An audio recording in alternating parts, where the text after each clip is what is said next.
Jane Goodall, learning through observation. From the time she was a child, Jane Goodall, born in 1934 and still alive today, loved animals. Born in the English countryside, she was the happiest when she was outside with the horses, chickens, and other animals on the farm where she lived. Goodall read books about animals from other parts of the world. When she grew up, she wanted to study animals in the faraway land of Africa. Goodall made her first trip to Africa in 1957, when she was 23 years old. While she was there, she met a famous scientist named Dr. Louis Leakey. Dr. Leakey was a paleontologist. Paleontologists study animals, plants, and people who lived millions of years ago. Leakey gave Goodall a job as his secretary. He then invited her to go on an archaeological dig in Tanzania, a country in eastern Africa. On the trip, Dr. Leakey told Goodall about some chimpanzees in the jungle of Tanzania. He wanted someone to study these animals and observe how they behaved. He thought these observations could be used to answer questions about human behavior. Would Goodall like the job? Goodall was thrilled at Leakey's offer. She started her observations in June 1960 in Tanzania's Gombe Stream Chimpanzee Reserve. At first, the chimps refused to come out of the trees when they saw Goodall. She had to watch them through binoculars. It was hard for her to see well through them, through the thick leaves and branches.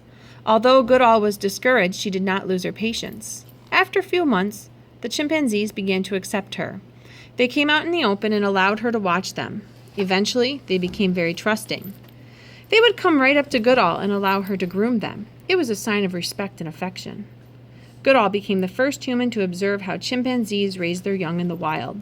She spent her days and nights in the open watching the chimpanzees. She believed that the only way to find out how an animal really lives and behaves is to observe it in its natural environment over a long period of time. One day, Goodall saw a chimpanzee poke a long blade of grass into a termite mound.